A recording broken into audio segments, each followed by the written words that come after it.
Welcome to ఉద్యోగ అన్వేషణ channel. 14th జనవరి 2024 editorials చూద్దాము. చిత్తులమారి డ్రాగన్కు ఎదురు దెబ్బ. చైనా ఎప్పుడూ మన దేశంతో కయ్యానికి కాలు దూవుతూ ఉంటుంది. అందుకుగాను మనకు నేపాల్ దేశానికి దూరం చేయాలని ఎన్నో ప్రయత్నాలు చేసింది. ఆ ప్రయత్నాలు ఏవి ఫలించకపోవడమే ఈ ఆర్టికల్ యొక్క ముఖ్య ఉద్దేశము. చూద్దాము అసలు ఈ ఇంటర్నేషనల్ ఇష్యూస్లో ఇది చాలా ఇంపార్టెంట్. ఒకసారి ఇన్ డీటెయిల్గా చూద్దాము. నేపాల్ ఇండియాకు దూరం చేసి పూర్తిగా తన వైపు తిప్పుకోవాలని చైనా కొన్నేళ్లుగా విశ్వ ప్రయత్నాలు చేస్తుంది. మెరుగైన దౌత్య విధానంతో ఆ కుయుక్తులు ఎప్పటికప్పుడు చెక్ పెడుతున్న ఢిల్లీ తాజాగా విద్యుత్ కొనుగోలు సంబంధించి కీలక ఒప్పందం కుదుర్చుకుంది. తద్వారా కాఠ్మండూతో వ్యూహాత్మక బంధాన్ని మరింత బలోపేతం చేసుకుంది. భారతదేశం హిమాలయ దేశం నేపాల్లో భారత్ విదేశీ వ్యవహారాల మంత్రి జయశంకర్ ఇటీవల పర్యటన ద్వైపాక్షిక సంబంధాలు మరింత పరిపుష్టం చేసుకునేందుకు బాటలు పరిచింది. వాణిజ్యము, వ్యవసాయము, జలవనరులు, ఇంధనము, పర్యాటకము, విపత్తుల నిర్వహణ సహా పలు రంగాల్లో పరస్పర సహకారం పెంపొందుపైన ఇరు దేశాలు ఆయా పర్యటనలో విస్తృతమైన సమాలోచనలు జరిపాయి. పునరుత్పాదక ఇంధన అభివృద్ధి, అంతరిక్షము సహా 5 అంశాల్లో కీలక ఒప్పందాలు కుదుర్చుకున్నారు. వారిలో రాబోయే 10 ఏళ్లలో ఢిల్లీ కాఠ్మండూకు 10,000 మెగావాట్ల విద్యుత్తు ఎగుమతి చేసేలా కుదిరిన అంగీకారము అందరికీ దృష్టిని ఆకర్షిస్తుంది. నేపాల్లో దాదాపుగా 6,000 నదులు ఉన్నాయి. ఏడాదికి 42,000 మెగావాట్ల విద్యుత్తు ఉత్పత్తి చేసేందుకు వీలుంది. అయితే నిధులు, సాంకేతిక నైపుణ్యం కొరత వల్ల నిరుడు నేపాల్లో 10,536 మెగావాట్లలోనే ఉత్పత్తి చేయగలిగింది. జల విద్యుత్తు రంగంలో నేపాల్కు ఉన్న ప్రతికూలతను దృష్టిలో ఉంచుకొని ఇండియా దానికి కొన్నేళ్లుగా చేయూతను అందిస్తుంది. నేపాల్లో వేల కోట్ల రూపాయలు పెట్టుబడులు పెడుతుంది. ఇక్కడ భారతీయ కంపెనీలు ఇప్పటికే పలు జల విద్యుత్తు ప్రాజెక్టులు నిర్మించాయి. మరికొన్నిటి పనుల్లో కొనసాగుతున్నాయి. ఢిల్లీతో తాజాగా కుదిరిన ఒప్పందం వల్ల విద్యుత్తు విక్రయం కోసము కాఠ్మండూకు పెద్ద విపణి దొరికినట్లయింది. అక్కడి జల విద్యుత్ ఉత్పత్తి రంగంలోకి విదేశీ పెట్టుబడులు వెల్లువలా వచ్చేందుకు అది ఆస్కారం కల్పించింది. BRI ప్రాజెక్టుల నత్తనడక. వస్తువు సేవల కోసము కాఠ్మండూ దీర్ఘకాలికంగా ఢిల్లీ పైన ఆధారపడుతూ ఉంది. దాని అంతర్జాతీయ వాణిజ్యంలో దాదాపుగా 65% వాటా భారత్, ఆగ్నేయ ఆసియా, దక్షిణాసియాలతో మెరుగైన అనుసంధానకతను కాంక్షిస్తున్న బీజింగ్ ఢిల్లీ, కాఠ్మండూల మధ్య దూరము పెంచేందుకు కుయుక్తులు పన్నుతోంది. Belt and road initiative BRI ప్రాజెక్టుల రూపంలో నిధులను గుమ్మరించింది. నేపాల్కు దగ్గరవ్వాలని గతంలో డ్రాగన్ ప్రయత్నిస్తుంది. ఆ దేశాన్ని టిబెట్లో కలిపేలాగా ట్రాన్స్ హిమాలయన్ రైల్వే మార్గము నిర్మాణానికి ప్రణాళికలు రచించింది. తమ వైపు అనుసంధానకత పెరిగితే ఢిల్లీ పైన కాఠ్మండూ ఆధారపడడం తగ్గుతుందన్నది చైనా యోచన. అయితే BRI కింద నేపాల్లో చేపట్టిన ఒక్క ప్రాజెక్టు ఇప్పటిదాకా పూర్తి కాలేదు. ప్రస్తుతం బీజింగ్ ఆర్థిక ఇబ్బందుల్లో ఉంది. అందువల్ల ట్రాన్స్ హిమాలయం రైల్వే లైన్లు సహా ఇతర BRI ప్రాజెక్టులను నేపాల్లో ఇప్పుడిప్పుడే పూర్తయ్యే అవకాశాలు దాదాపుగా లేవు. ఈ పరిస్థితుల్లో 5 ఏళ్ల పాటు విద్యుత్తు కొనుగోలుకు సంబంధించిన కీలక ఒప్పందం కుదుర్చుకోవడం ద్వారా బీజింగ్కు ఢిల్లీ వ్యూహాత్మకంగా గట్టి దెబ్బ కొట్టింది. మౌలిక వసతుల సహాయము. నేపాల్కు ఎప్పుడు ఏ కష్టం వచ్చినా తొలుత ఇండియాయే స్పందిస్తుంది. 2015-23 నాటి భూకంపాలు విధ్వంసము సృష్టించినప్పుడు, కోవిడ్ మహమ్మారి విజృంభణ వేళ దానికి మన దేశము ఆపన్నహస్తము అందిస్తుంది. భూకంప ప్రభావితం జిల్లాలో మన దేశ నిధులతో నిర్మించిన 25 పాఠశాలలు, 32 ఆరోగ్య ప్రాజెక్టులు, ఓ సాంస్కృతిక వారసత్వ కేంద్రాన్ని జయశంకర్ తన పర్యటనలో ప్రారంభించారు. ఆయా జిల్లాల్లో మౌలిక వసతులు మరింత మెరుగుపరుచుకునేందుకు ఇంకో ₹623 కోట్లు ఇవ్వనున్నట్లుగా ప్రకటించారు. క్రికెట్లో ఇప్పుడిప్పుడే ఎదుగుతున్న నేపాల్ భాషలో నిలిచేందుకు ఇండియా సన్నద్ధం వ్యక్తం చేస్తుంది. తమ దేశంలో స్టేడియం నిర్మాణానికి కాఠ్మండు గతంలో సహాయం కోరింది. దాన్ని ఢిల్లీ నెరవేర్చడానికి అవకాశాలు మెండుగా కనిపిస్తున్నాయి. కాలాపాని, లిపులేఖ్, లింపియాదురా ప్రాంతాలు సంబంధించి నేపాల్, ఇండియా మధ్య సరిహద్దులు వివాదాలున్నాయి. వాటి జోలికి వెళ్లకుండా ద్వైపాక్షిక సంబంధాలను బలోపేతం చేసుకోవడంపైనే ప్రస్తుతం ఇరు దేశాలు దృష్టి సారిస్తుండడమూ స్వాగతించదగిన విషయమే. అయితే భవిష్యత్తులో ఘర్షణాత్మక పరిస్థితులు తలెత్తకుండా ఉండాలంటే సరిహద్దు వివాదాలను వీలైనంత త్వరగా పరిష్కరించుకోవాలి. దానికి తోడుగా 1950 నాటి శాంతి మైత్రి ఒడంబడికను సమీక్షించుకొని ప్రస్తుత పరిస్థితులను తగ్గట్టుగా మార్పులు చేసుకోగలిగితే ఇరు దేశాల మధ్య సంబంధము పదిలంగా ఉంటుంది. ఇది ఈరోజు ఇచ్చిన ఆర్టికల్లో చైనాకును భారతదేశానికి మధ్య ఉన్న సత్సంబంధ ఉన్న కుట్రపూరితమైన ధోరణితోని నేపాల్ని దూరం చేయాలని ఆలోచిస్తున్న చైనాకు మాత్రం ఎదురు దెబ్బే తగిలిందని అనుకోవచ్చు. ఎందుకంటే భారతదేశము నేపాల్లో చాలా పెట్టుబడులు, మౌలిక వసతుల కల్పనకు, విద్యుత్ ప్రాజెక్టుల సహాయానికి చేయూతనిస్తుంది. చూద్దాము నెక్స్ట్ ఆర్టికల్ ఏముందో. ఆర్టికల్ వచ్చేసి భారత్ ఘనయాత్ర అని అంటే గగనయాత్ర అనేది మనము ఘనమైన విజయాలు సాధించాము కాబట్టి భారత్కు అంతరిక్ష ప్రయోగాల్లో అభివృద్ధి చెందిన దేశాలతో కంపేర్ చేస్తే మన దేశము ఇస్రో చాలా విజయాలను సాధించిందనే చెప్పవచ్చు. చంద్రయాన్ 3 అని, ఆదిత్య L1 అని, రీసెంట్గా PSLV C58 ఇట్లాంటి ప్రయోగాలు విజయవంతం సాధించడం ద్వారా విదేశీ పెట్టుబడులు పెరిగిపోవడము, FDI పెరగడము, ఉద్యోగ అవకాశాలు అధికమయ్యే అవకాశాలు కనిపిస్తున్నాయి. ఇదే ఈరోజు ఇచ్చిన ఆర్టికల్. చూద్దాం ఒకసారి ఏమిచ్చారనేది. నూతన సంవత్సరం తొలి రోజున ఇస్రో చరిత్ర సృష్టించింది. తొలిసారిగా ఎక్స్రే పోలరీమీటర్ ఉపగ్రహాన్ని ఎక్స్పోసాట్ను శ్రీహరికోటను సతీష్ ధవన్ అంతరిక్ష కేంద్రం నుంచి విజయవంతంగా ప్రయోగించింది. శాస్త్ర సాంకేతిక రంగాల్లో ముఖ్యంగా అంతరిక్ష రంగంలో ఇండియా సాధించిన ప్రగతికి ఇస్రో విజయాలు ఉదాహరణగా నిలుస్తున్నాయి. ఇటీవల చంద్రయాన్ 3, ఆదిత్య L1 ప్రయోగాలకు భారత అంతరిక్ష పరిశోధన సంస్థ ఇస్రో విజయవంతంగా నిర్వహించింది. ఆ సంతోషం ప్రజల మదిలో ఉండగానే జనవరి 1న PSLV C58 రాకెట్ ద్వారా ఎక్స్పోసాట్ను విజయవంతంగా నింగిలోకి పంపింది. ఖగోళంలో ఎక్స్రే తరంగాలు జన్మస్థానాన్ని గుర్తించే లక్ష్యంతో ఎక్స్పోసాట్ను ప్రయోగించింది. అమెరికా అంతరిక్ష పరిశోధన సంస్థ నాసా తర్వాత ఇలాంటి ప్రయోగాలు చేపట్టింది ఇండియాయే. ఈ రాకెట్తో పాటు ఫ్యూయల్ సెల్ను సైతము గగనతలంలోకి పంపి ఇస్రో పరీక్షించింది. రోదసి భారత్ను సుస్థిర ఇంధన వనరుగా ఇది ఉపయోగపడుతుందని భావిస్తున్నారు. ఇటీవలి కాలంలో అమెరికా, రష్యా, ఫ్రాన్స్, జపాన్ తదితర అభివృద్ధి చెందిన దేశాలకు మాత్రమే సాధ్యమైన అంతరిక్ష ప్రయోగాలను భారత్ విజయవంతంగా నిర్వహిస్తుంది. ఇస్రో తాజా విజయాలతో సరికొత్త వ్యాపార అవకాశాలకు దారులు తెరుచుకుంటున్నాయి. దీనివల్ల భారీగా విదేశీ మారక ద్రవ్యాన్ని సంపాదించడంతో పాటు పెద్ద సంఖ్యలో ఉద్యోగ అవకాశాలు లభించబోతున్నాయి. అంతరిక్ష శాస్త్ర సాంకేతిక పరిజ్ఞానము, ఉత్పత్తి ప్రయోగాల్లో ప్రైవేట్ రంగానికి విస్తృత భాగస్వామ్యం కల్పించడంతో పాటు అంకుర సంస్థలు ప్రోత్సహిస్తే అంతరిక్ష వాణిజ్యంలో క్రియాశీలక శక్తిగా మారే భారత్ ఎదిగే అవకాశం ఉంటుంది. ప్రైవేట్ రంగానికి ప్రోత్సాహకము.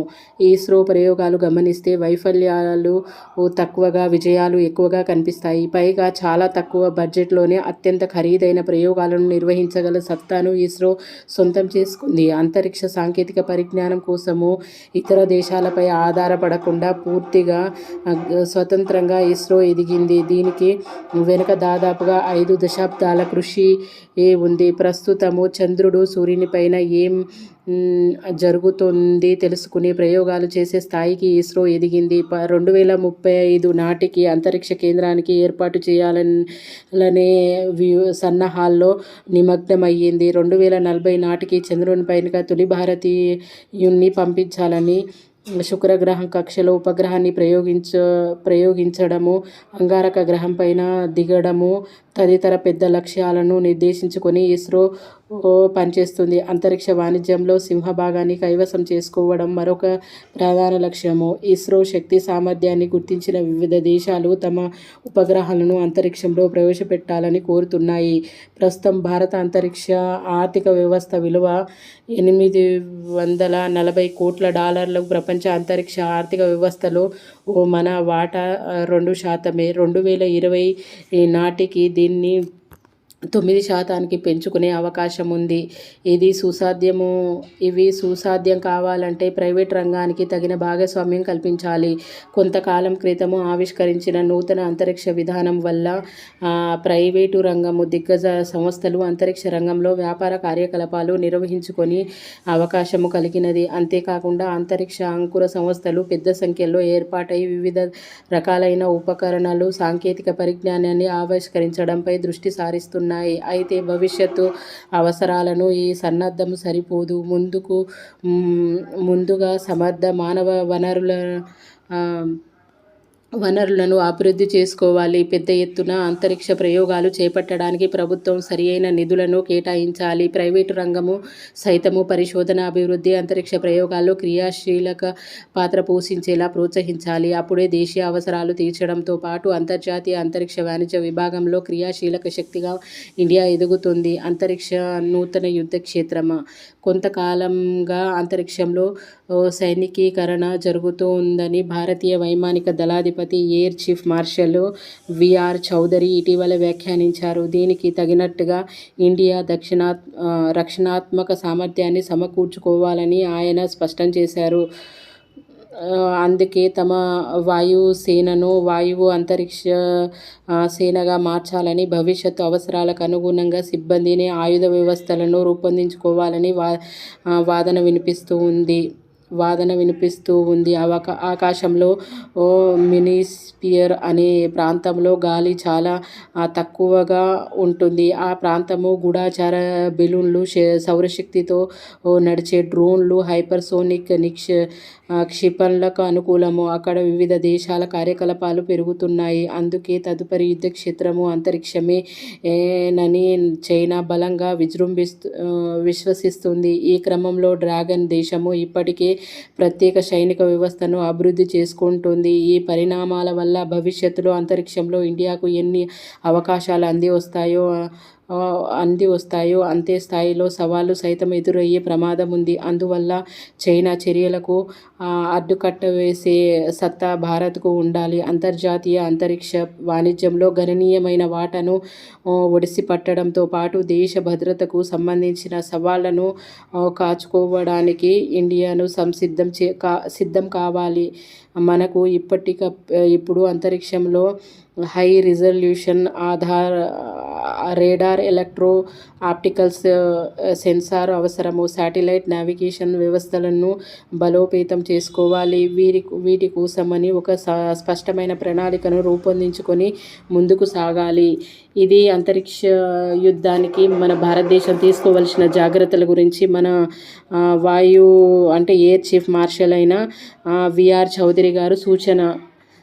వ్యర్థాల తొలగింపు. వివిధ దేశాలు ప్రయోగించిన ఉపగ్రహాలు అంతరిక్షంలో ఇప్పటికే పెద్ద ఎత్తున ఉన్నాయి. వచ్చే 10 ఏళ్లలో మన దేశం నుంచే ఇటు ఇస్రో, అటు ప్రైవేటు సంస్థలు 100కు పైగా వివిధ రకాలైన సమాచార రక్షణ ఉపగ్రహాలను ప్రయోగించే అవకాశం ఉంది. అందువల్ల అంతరిక్షంలో ఖాళీ స్థలం కోసము వివిధ దేశాల మధ్య ఘర్షణ తలెత్తవచ్చు. పైగా ఒక దేశ ఉపగ్రహం పైన మరొక దేశము దాడి చేసే, విధ్వంసం చేసే సందర్భాలు సైతము రావచ్చును.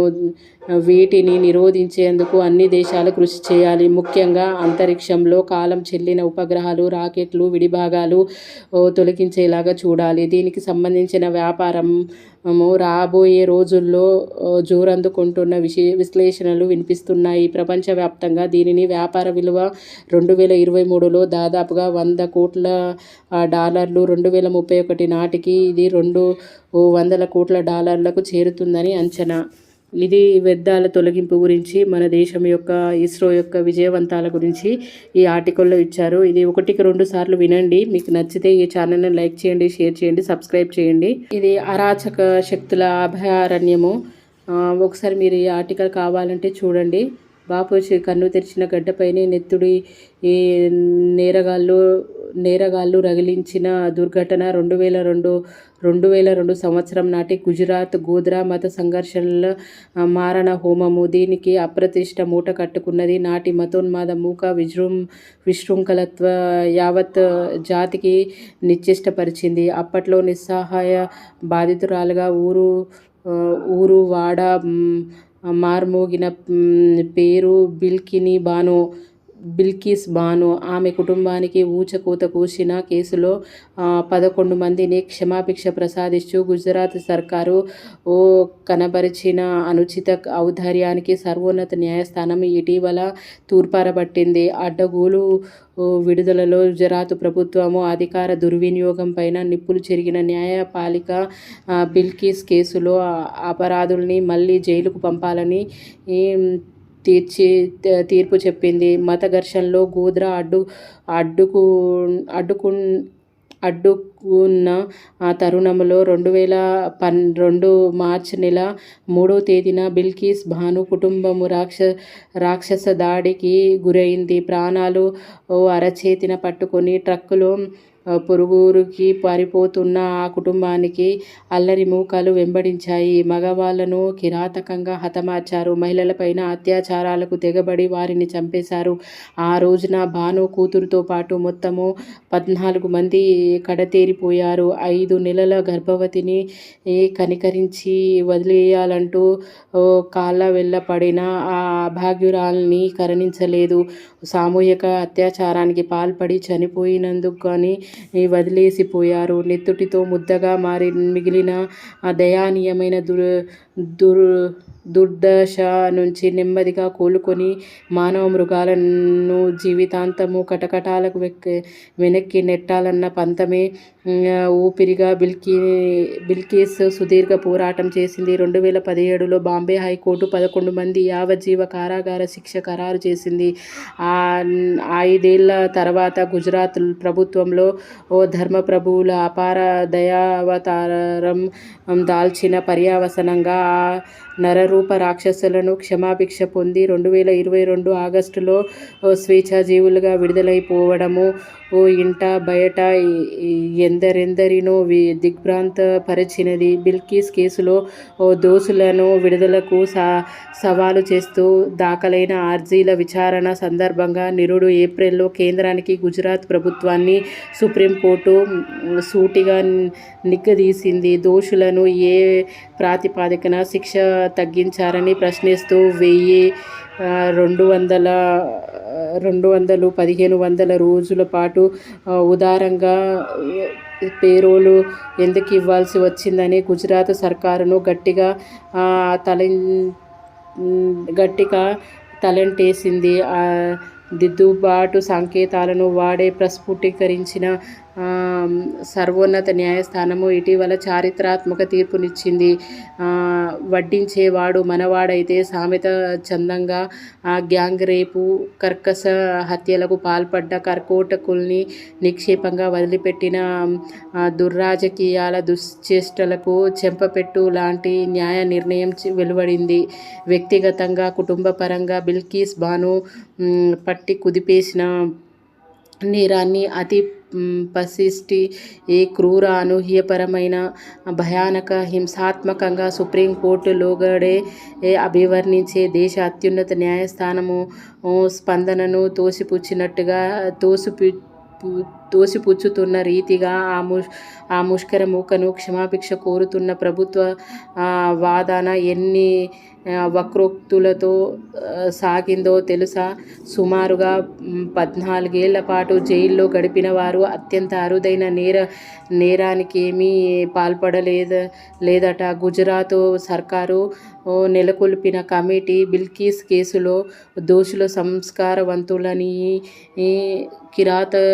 కితాబిచ్చింది. ఆ కమిటీలో సభ్యుడైన గుజరాతీ భాజపా ఎమ్మెల్యే ఒకరు సామూహిక అత్యాచార కేసులో శిక్ష పడినవాడు. అగ్రకులానికి చెందిన వారికి వెనకేసుకొచ్చారు. ఆ కమిటీ సిఫారసు మేరకు వారందరినీ జైలు జీవితము నుంచి విముక్తిని కల్పించాలని గౌరవనీయ హోం మంత్రిత్వ శాఖ నిర్ణయించింది. కారాగారం నుంచి విడుదలైన వారికి వీరాభిమానులుగా కాళ్లకు దండాలు పెట్టి, మెడలో పూలదండలు వేసి విడ్డూరంగా చూడడానికి పోగైన వాళ్లకు మిఠాయిలు పంచిపెట్టింది. ఆ ముష్కర మూక ఏమైనా స్వాతంత్ర పోరాటం చేసి జైలు నుంచి తిరిగి వచ్చారా? అమానుష మారణకాండ తాలూకు నెత్తిటి ఈ మరకలంటించిన వాళ్లకు సత్కార కార్యక్రమాలు ఏమిటని అప్పట్లో శివసేన గళమెత్తినది. అత్యాచారము ఒడిసిగట్టిన వాళ్లకు సత్కరించడము హిందూ సంస్కృతియా అని ఎద్దేవా చేసింది. గట్టిగా చెవులు మూసేసుకున్న వారికి ఏమి వినిపిస్తుంది? బిల్కిస్ బానో కేసులో దోషుల విడుదలను రద్దు చేయవలసిందిగా 2022 ఆగస్టులో 6,000 మందికి పైగా పౌరులు, సామాజిక కార్యకర్తలు సర్వోన్నత న్యాయస్థానాన్ని అభ్యర్థించాయి. ఆ కేసులో దోషుల విడుదలకు సంబంధించిన దొర్లిన భయంకరమైన తప్పిదాన్ని సరిచేయాల్సిందిగా కోరుతూ 134 మంది ప్రభుత్వ మాజీ ఉన్నతాధికారులు సుప్రీంకోర్టు ప్రధాన న్యాయమూర్తికి లేఖ రాశారు.